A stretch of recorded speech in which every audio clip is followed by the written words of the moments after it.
everyone, and welcome to Brew Crime, the podcast where we drink brews, talk crime, conspiracies, or whatever catches our attention. I'm JT, and I'm here with my co-host, Mike. You sound so excited. Exactly. And this is going to be a series of 3 episodes in collaboration with me, Terry. It is Terry from True Crime and Wine Time. I decided to bring wine to the game, guys. Yeah. No brew today. I've got both, basically. We'll get to that later. Yeah, sure. But the theme is Angels of Death. I think we titled it. Yeah. So foreboding and Yes. yeah, this is a difficult one. This was a difficult subject, really. Kind of the concept is frustrating to me beyond all belief, I think. Yes. But, I found somebody and toughed it out for an hour That's and a half. Are you setting time limits already? You said an hour and a half. Yeah, for my writing. Oh, for your writing. Okay. Yeah. I'll give all my secrets away. Yeah, sometimes JT runs out of time. For the past couple of months, I've been early. And boy, things have changed. And hopefully they change again. Yeah. It's fine. It's fine. It's a busy life. If I'm not busy, I feel bored. So, yeah. How's everybody doing? I'm good. I mean, it's been really hot for here. It was the highest today I saw was 34 Celsius, which is some number in Fahrenheit that doesn't make sense, like 93, I think. Freedom units. Yes, freedom units. Wow.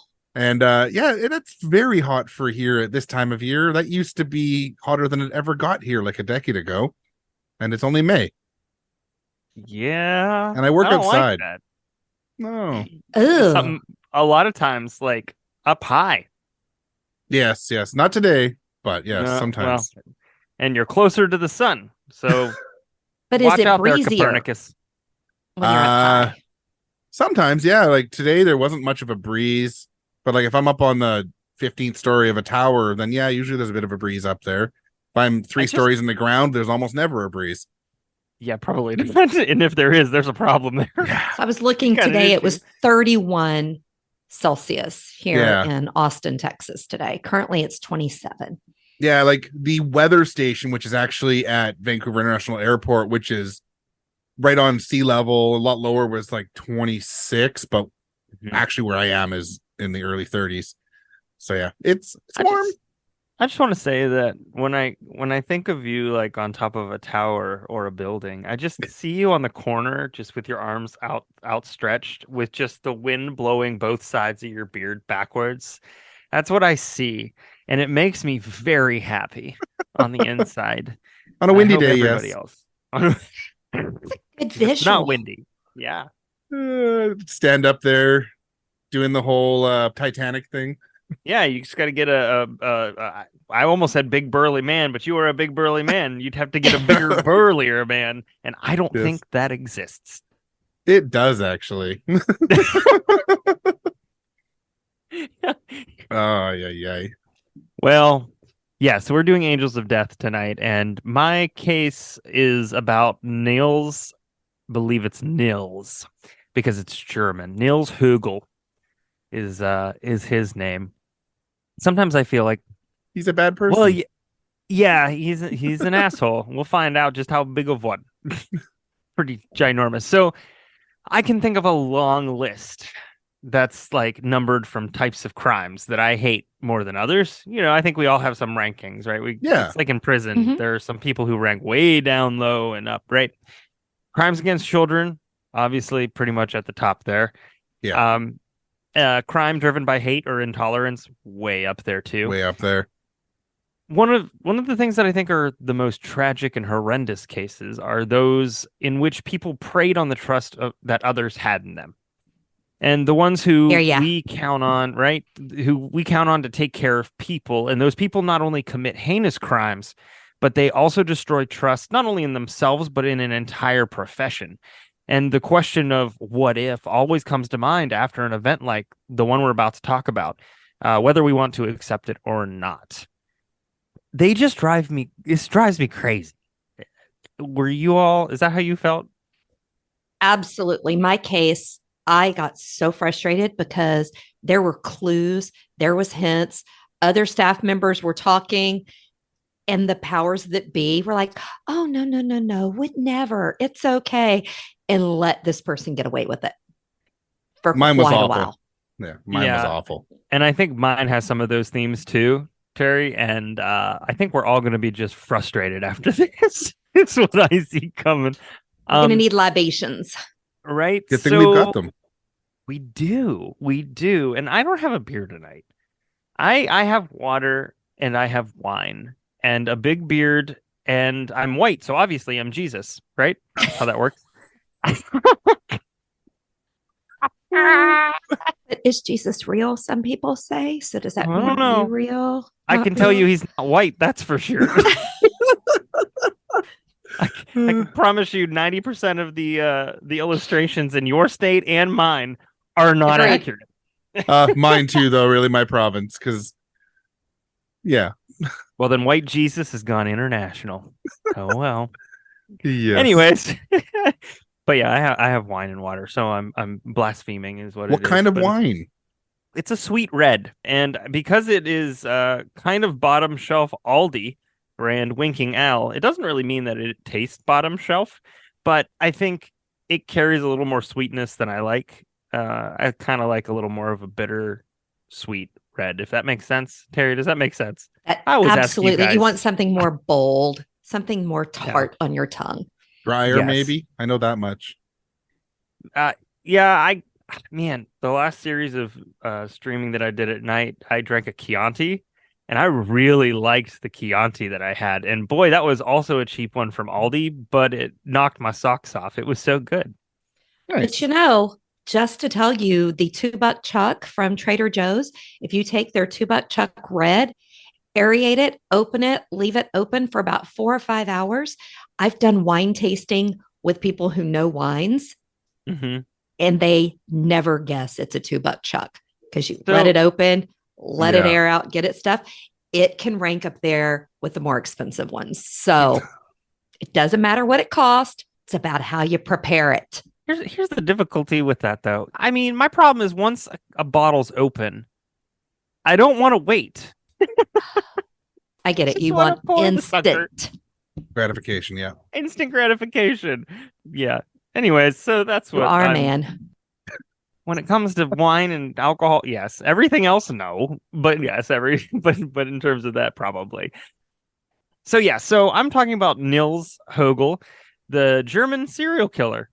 And he's a man that people say is the most polite killer ever. And it's a case in which, the judge who presided over it said his killing spree was absolutely incomprehensible. So that being said, let's hop in, right? That's what we let's do. Let's do it. I'm not sure I'm ready, but let's go. Yeah. So there's not a ton about his early life. He was born December 30th, 1976, and he was raised in Wilhelmshaven, Lower Saxony. At that time, it was West Germany, and it's a coastal town. His grandmother and father worked as nurses, which kudos to his dad, because even in the early 80s, my dad had a hard time as a male nurse. He still kind of does to a degree. Just that whole concept. He was like one of like 3 guys in the nursing school when he was there. Wow. And it was him. Yeah. Right. And so, he had good odds. He had good odds in nursing school. It was him, a fella who was gay, and a not great looking fella. And so my dad was set. I don't know. He ended up, he was vice president to my mom's president, and therein lies the story. And we have you. Yep. Anyways, so his grandfather and father worked as nurses. His mother was a paralegal, and he had an older sister. And he self-reports that his upbringing was sheltered. He said that he was basically protected by his parents from everything, and he didn't really experience much violence. I don't know if that's true or not. I don't, sometimes these guys like to still portray themselves in a light. They might be insane in terms of what they're trying to do, but they still want that positive light. Yeah. They say he lived in Germany and he was protected from violence. Really? How did that work? Yeah, it's true. Yeah. I mean, it was the late 70s, early 80s. I don't really know history in that part of Germany, but I know that obviously if it was West Germany, there was a lot going on. Yeah. Things were rough regardless. Right? Did they censor TV and newspaper back then? Probably. So maybe he was. Because Sounds West like Florida. Germany. Oh, Florida. Holy Jeez. shit. Can I tell you that just like exploded my brain? Because yes, it sure as does. Yes. Oh, geez. Yeah. SDE, small DeSantis energy. You're welcome. He can't be mad. It's true. So he completed training as a nurse in 1997. His training and his first position was at St. Wilhald Hospital. I only pronounce German words now. I don't know German anymore. 7 years, and all I can do now is pronounce it. 2 years later, he began working at Oldenburg Clinic, and it sounds more like, in terms of the units and stuff, it sounds more like a hospital that they just call a clinic. But Högel was set up in their cardiac surgery intensive care unit, so the CSICU. And everything was going well, so Högel thought. But there was one thing that staff were noticing. In August 2001, he saw that there was a meeting of medical orderlies, and he attended. And while they were talking about basically a crazy influx of resuscitations and deaths, it was revealed that 58% of those happened when Högel was on duty. So, Högel was bothered by this. He thought he had been figured out. So he did what everyone else would do in this situation. He called out sick. Like, I'm just not coming in. I'm not coming in. I've got other things to do. My dog ate my homework. Shoot, that's the wrong one. So he called out sick not for a day or two. He called out for 3 weeks. And That my doesn't thought, ring bells. No, right. That's not alarming at all. I feel like he's that guy, though, who doesn't just call out and say, I'm going to be away for a few weeks. I feel like he calls every morning with a different excuse. And because he's not smart enough to put together the fact that he should just do a blank, Oh, in my head, I'm just thinking of all the things he's saying. Too much bratwurst, yeah? The bratwurst was off. It was off. It was American. The curry was the worst. It must have been the curry. I don't know what accent that was, but here we are. I was going to say, when I was in Germany last year, I don't think I heard that when I was at the Mirenplatz. The Mirenplatz, yeah. And I didn't Every find any time. curry when I was there either. You got to believe in yourself and look hard enough. No. Yeah, no. Still, what happened when Högel was out of the office? Well, if you're talking trends and death and the like, what happened? What do you think? Nobody died. Yeah. You're People right. lived. During It's the 3 weeks, amazing. isn't that phenomenal? During the 3 weeks, only 2 patients died. What? Wow. So lesson, call before you schedule surgery to make sure he's not working. Yeah, Right. exactly. I agree. And they had this revelation, but what were they going to do about it? Nothing. They didn't want to do much because, well, that portrayed the hospital in a bad light, right? They don't want that bad press. Don't want that bad press. Well, he was transferred by one of the head physicians to anesthesiology. Because, of course, Jesus. that's a great idea. That's a smashing idea. Yeah, let's send him to the place that puts people to sleep. Yep. And that was in 2001. Because, again, what do you do if you notice an increase in deaths and then a decrease due to one being out? You shuffle them around like a dealer in Las Vegas or the Pope. So the head of the Department of Anesthesiology got suspicious because when he was working, when he was present, there were emergency situations. So around a year later, maybe a little bit less, but a year later, he was confronted, not because of his attendance at emergency situations. I mean, he was a nurse. He was going to be there. But because multiple patients in his care ended up in life-threatening conditions for no reason whatsoever at all. Yeah. But it happens, right? That's why you're in the hospital. To die. Sure. I'm in the hospital to live. I don't know about these guys. Hey, doctor, my tonsils aren't good. Uh-oh, you're dead. Well, you're on your way out, so let me help. Yeah. So they told him to resign. And if he resigned, he'd get a full paycheck for 3 months. Or I gave him severance. Oh, yeah. Or he could move over to the logistics department where he could work on moving patients. And he said, forget it. I'm resigning.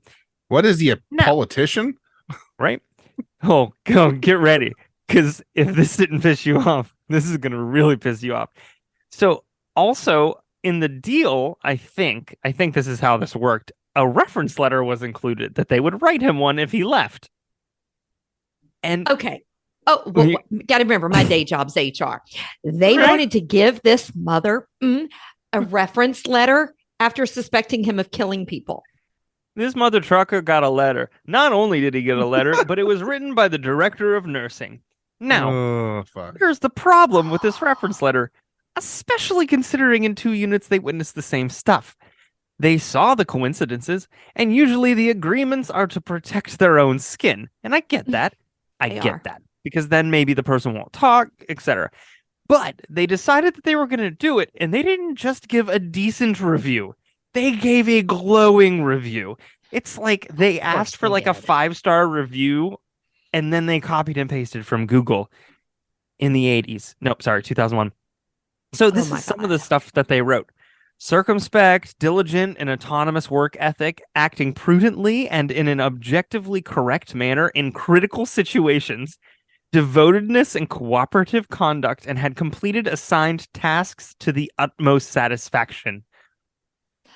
Whoa. It was the unassigned ones, though, that he wasn't good at. Jesus. That's nuts. That's awful. I don't have words. There literally are no words. No words. I consider a lot of this complicitness, right? There's one thing to notice something and think you see something. And although I always say see something, say something, you might not say anything because of whatever your position is, or it's just weird or it's awkward. I get it. And you're not sure of yourself. But if you're in a leadership position and you know for a fact that these are the stats, how do you do it? Oh, God. I mean, so if you're going to write a letter, keep it very bland, showed up to work on time, didn't call out sick. Except for 3 weeks. Came back from lunch break on time, had clean scrubs. Keep it very generic. Don't make it glowing, because then that's going to entice others to, oh my God, this guy's great. Let's hire him. Yeah. I don't know, because this case makes me feel like TLC was right, where they don't want no scrubs, and I don't want no scrubs. So that's where I'm at today. And so in terms of his today, that's what he got in terms of that letter. Just a little later on, December 2002, he moved to Delmenhorst Clinic because he had a glowing review. Yeah. Now, I got a raise too. Right? Moving there, all of a sudden, they started having more emergencies and fatalities, and it was all while he was on duty. But the first hospital didn't say anything to the second hospital about that, right? Yeah, of course not. Yeah. Pass the buck. Right. So these emergencies, fatalities, they were in the form of arrhythmia, or basically a really quick, immediate decrease in blood pressure. And his coworkers actually began distancing themselves from him, like, smart. And right. Jeez. And so initially coming into this clinic, they all thought very highly of him. And I'm thinking it's probably because of that lovely review that he probably submitted. But this fell when suspicions arose. And despite suspicions, no one acted on them. And of course they didn't. Why would they? Right? Even after 4 vials of medicine were found in his ward, despite having never been ordered by the doctors, they didn't do anything.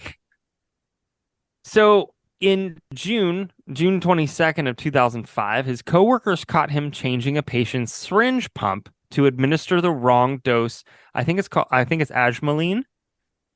And so, well done, sir. And the clinic opened up an investigation. This is literally the only reason he was caught, is because he was Jeez. accidentally caught changing a patient's syringe pump to administer a dose of something else. Well, I'm glad he was caught. Oh, Yeah. me too. Me too. So, as soon as the investigation happened, the coworkers who had noticed things said, well, now it's a formal thing. I could probably say something. They came forward. They said they were suspicious of him in relation to the deaths of multiple patients.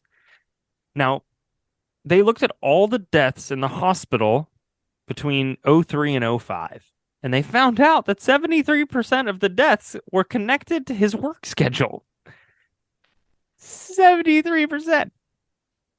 A little suspect. I'm like, that may be circumstantial because you didn't actually see it, but that's pretty good circumstantial evidence. That'd in be my enough opinion. for me. Yeah. Oh, yeah, for sure. So, obviously, the district attorney of Oldenburg received the findings because it's like, oh, yeah, we got to send this to this dude. Oh, yeah. In terms of the one incident mentioned before regarding the syringe being manipulated, the Landgericht Oldenburg, or German Regional Court, sentenced him to 5 years in prison, and he was banned from employment as a nurse for just as long. So they didn't ban him forever. They just put him in prison for 5 years and banned him for 5 years. Wow. And then you can be a nurse again. Okay. Now, I will say this. That was for voluntary manslaughter. That's what they called it.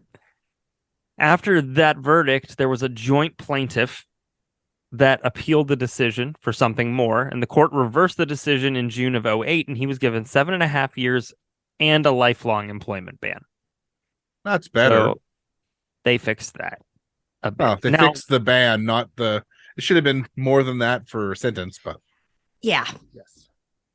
After that happened, there were around 2014, they decided to start another investigation up about him. And by fall of 2014, he was charged with 3 counts of murder and 2 counts of attempted murder.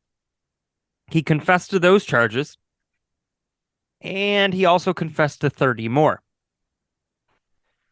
Well, did he confess because he was sorry, or did he confess to get attention? I don't know, because they do call him super nice as a person. I mean, that's why I wondered. He was just a really nice guy. It's possible he just saw that the curtains were falling on him, and it was just like, I might as well say all this stuff. It'll help me in prison. I don't know. The patients that he confessed to died because of 90 unauthorized injections that were given to them. 60 of the 90 people had to be resuscitated, leaving those 30 who died. A lot of people. So, yeah. He was sentenced after that to life in prison on February 28th, 2015. And during the trial, the prosecution said that he did these things because he was, one, bored, and then also to show off how good he was at resuscitation. He wanted to jump in and be the hero. He wanted to be there right at the right time, and he wanted to impress people. He wanted to be that savior. Yeah, he wanted to be that, white boy Jesus. Stop doing it, man. All right. Because apparently he didn't always succeed. No. So there were mounting concerns that he was actually responsible for many more deaths than the 34. So they doubled down on their investigations in October of 14. And in their investigations, they found 200 suspicious deaths identified. Oh. 200? 200? Okay. Yes. So this is just them identifying these, right? They haven't confirmed or not. The commission put together in order to investigate this was called cardio, which I thought was clever. Because I think it's cardiovascular. I think it's only because it's spelled with a K in Germany instead of a C. So it's spelled with 3 Ks in Mississippi. So that one was for Paige.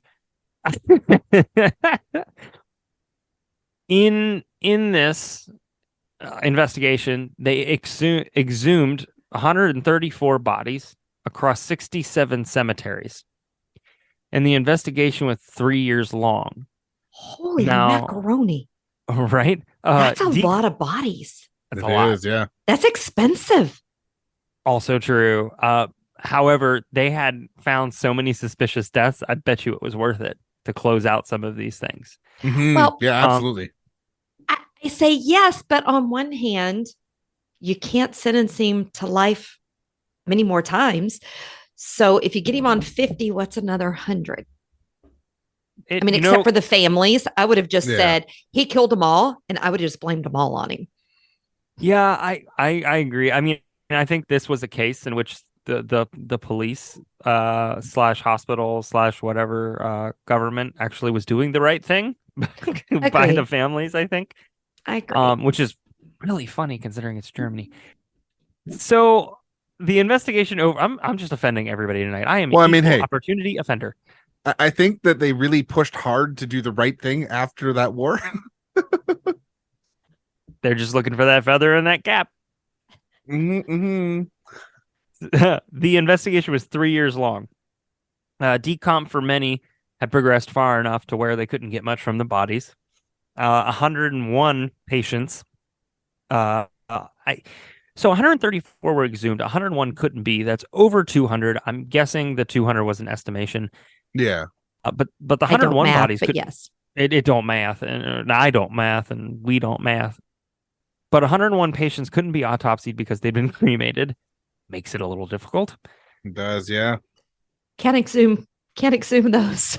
No. So some of these bodies were showing a trace of heart medication. In November of 2016, authorities were able to put 37 murders to him. And the director of the commission said that that was probably only the tip of the iceberg. And boy, was he right. On August 28th of the year after 2017, police finally said that they were able to conclude he was responsible for 90 deaths. That's a lot of people. That's a lot That's of people. a lot of people. Yep, and that did include the 6 he was already convicted for. Now, he admitted to an undisclosed number of deaths. He said he wasn't sure. I think pretty much he said that sounds about right. However, it could be more, but he couldn't remember most of them because he Oh was my just God. not permanently doing this. So he wasn't going home and keeping a log that today I killed Yeah. 2 people. Okay. Well, that's makes me feel a little better. Yeah. Not much. It's almost but just a worse. smidge. Yeah. So I'm like just gonna 4 or 5 randomly months, don't like this person's face. right? 4 or 5 months later in the next year, 2018, prosecutors ended up charging him total with the murder of 97 people. Now, on top of the charges for him, they also decided to file charges against those who failed to do anything about it if they knew. So those people were going to get theirs one way or another. And police said that he used 5 different drugs: ajmaline, sotalol, lidocaine, and me. Oh gosh, I had pronounced these, practiced them so much before this moment, That's why you couldn't do it. right? Amidorone and calcium chloride. So he used those 5 on folks, Salt's gonna kill you. right? So those charges were pressed against him. The dead were between 34. Wait a minute. The Hmm? charges were pressed against him? Pressed charges against him. Okay. I mean, the charges could be pressed against him. Okay. I just wanted to know in Germany if they do it a little different. They like press it upon your body. I wrote it right. I said it wrong. I just That liked the happens. visual. I mean, press those charges against me, Daddy. Not where I went with it, but okay. Oh shit. I was gonna go there. So the people that he killed were between 34 and 96 years old. The main trial happened October 30th, 2018, and there were 120 plaintiffs. 120. Wow. And it took place in Weser Elms Halle, which is basically a series of ballrooms, because that court, they needed that much space for this. I would think so. Yeah. And the trial took 24 days. He confessed to 43 of the 197 murder charges only because he couldn't recall the other 52, and he denied involvement in 5 of them. So I can't recall seems pretty typical from prison. I don't know. I don't know what you're talking about. That's what I learned with watching Oz. There were 32 witnesses present at the trial. 8 were under oath, 3 were via camera. I don't know why they only gave me, 11 there with the 32 witnesses. If your Yeah. witnesses did they maybe not testify? They were there, but they weren't called, so they weren't under oath because they were listed but never called. Could be. They would have had to be called. It was 24 days long. But you would have to whatever. do an oath for that, right? Yeah, I don't know about I Germany. Yeah, I don't know either. I got the math is obviously not working here. Maybe but they there were don't do math 32 either. witnesses. Yeah. Well, no. So there were also experts in forensics that testified, and more confirmed much of what was thought. And someone also confirmed that he provided the court with truthful confessions. There was no reason at that point where he'd give a false one. It just didn't make sense. He was probably telling the truth. He seemed like he was telling the truth. So that was what the testimony said.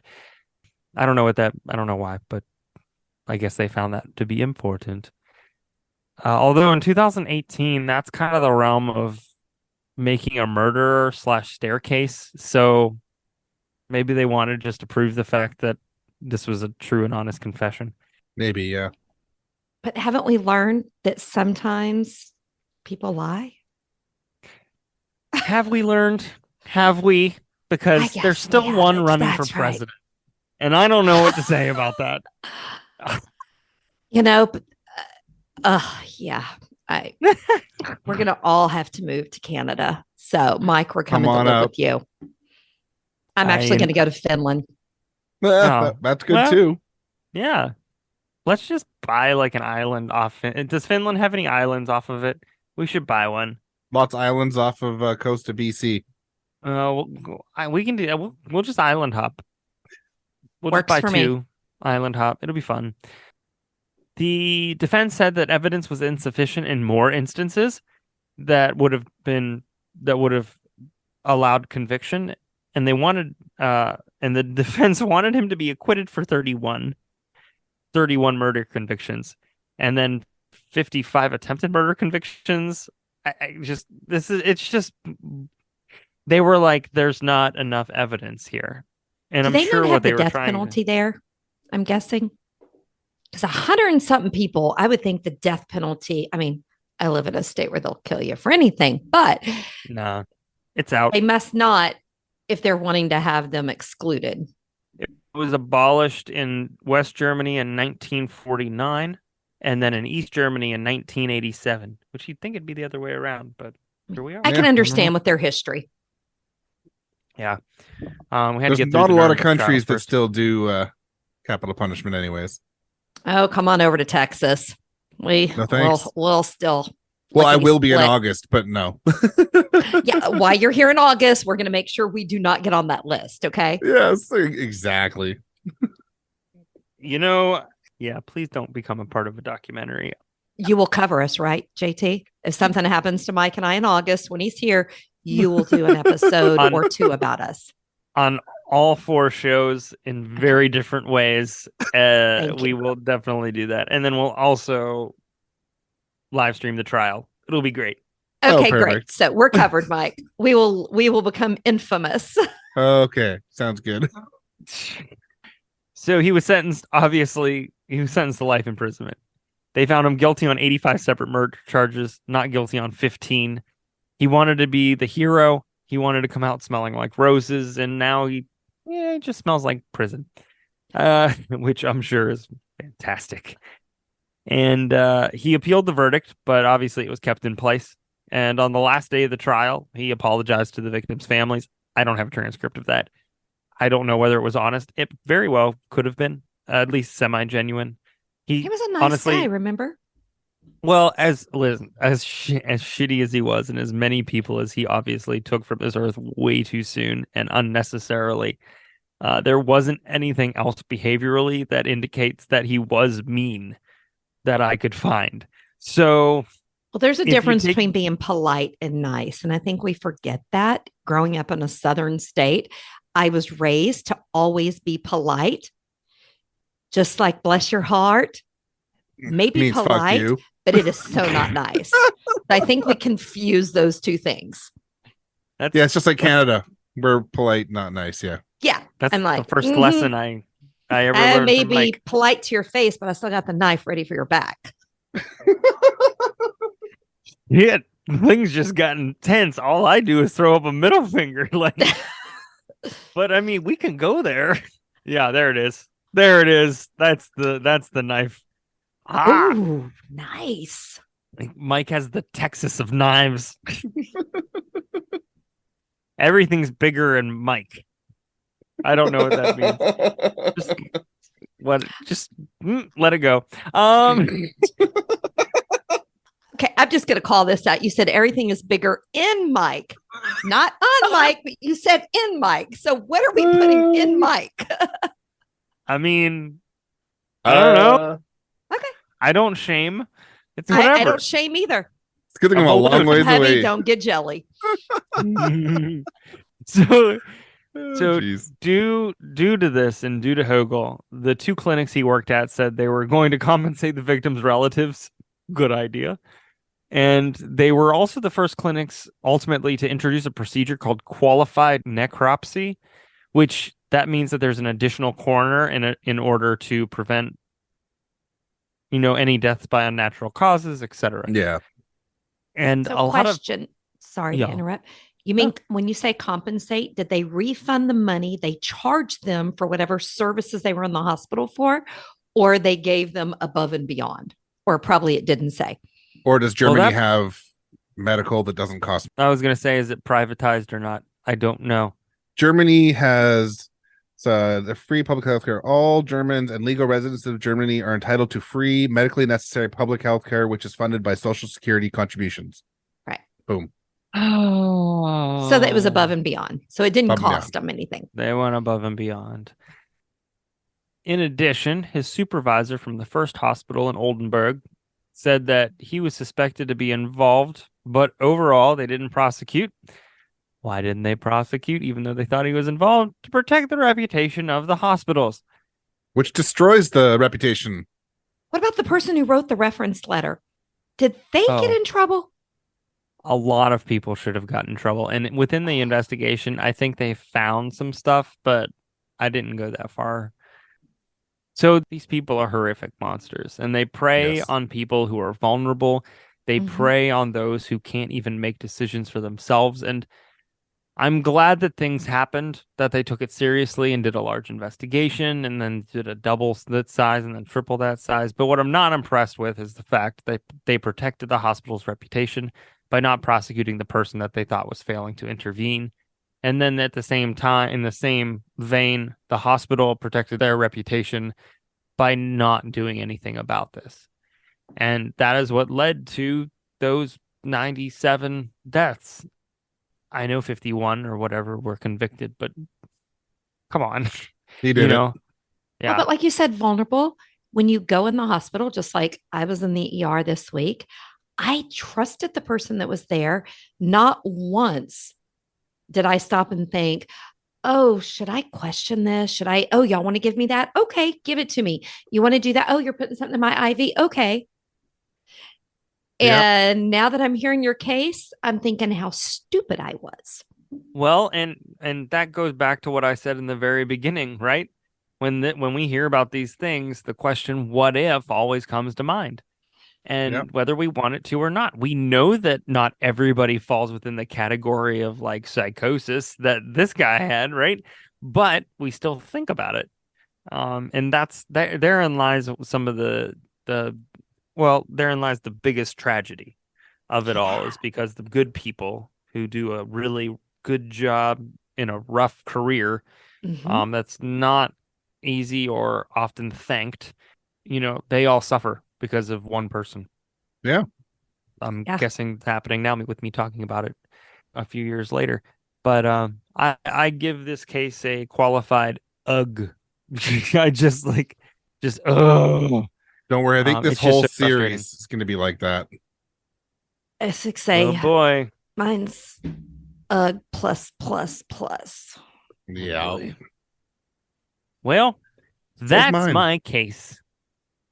All right. I don't have to say thank you or say I should have been more because I had researched my case before I was in the hospital this week, but now I'm sitting here going, I literally let people put shit in my IV and didn't ask questions. Yep. Well, So thank you for giving me that New fear. fears Yeah. engaged. New fear. Thank you. Wonderful. You All are right. welcome. Well, Terry, why don't you tell people where they can find your podcast again? So we are True Crime and Wine Time, and you can find us everywhere that you get your podcast normally. Perfect. Well, thanks for tuning in to Brew Crime. You can find us on all social media platforms at Brew Crime. We have a Facebook group at Brew Crime the Group. If you'd like to support the show, head to patreon.com/brewcrime now. Money goes towards upgrading equipment and making the show that much better. You get one bonus episode a month, as well as early ad-free access to our episodes. So shout out to our Patreon supporters, Jay is Rad, True Crime Nana, 3 Biz In Podcast, and the faves of our lives. Cheers. Cheers. Check your IVs. Goodbye. Yes. Yeah. Bye. All cases on Brew Crime are written by Mike and JT or a writer we credit on the episode, and sources are put into our show notes for each episode. We always want to give credit to the people that research the cases we talk about. Check out our store at tpublic.com/stores/brew-crime-podcast, where you can purchase gear like t-shirts, phone cases, stickers, pillows, and all kinds of other cool stuff. Brew Crime's intro was created by Mike using Creative Commons Attribution licensed audio from purple-planet.com, soundbible.com, and freesoundeffects.com. Logo designed by Ben Greenberg. Thanks for listening to this episode of Brew Crime Podcast. Hey, you. Yes, you. Are you looking for a new podcast that appeals to your scientific curiosity, but is also a little bit spooky? Show me how I died in a past life. Well, look no further, because this cat is where it's at. He had concerns about the ethics surrounding AI, feeling they had achieved consciousness. Curious Cat Podcast examines the shadowy space where science and the supernatural collide. Listen every week with your host, Jennifer Holtz, as she and her guests explore what it means to be a soul in a meat suit. We were healing karma together. They were all kind of predestined to resolve something. Listen on all your favorite streaming apps and continue the conversation on Twitter at CuriousCatPodCA, or find Jennifer and all her links at Jennifer L. Holtz, spelled HOTES.com.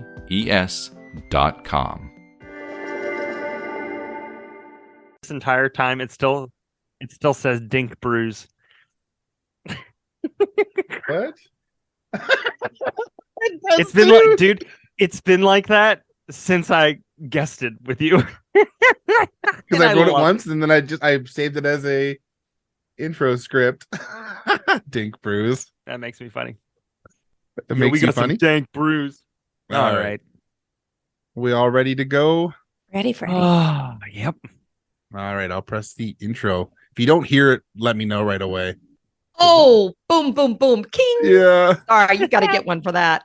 Where's my bell? Where's that? Well, Where's when my he's bell? working, there's white smoke, so. It's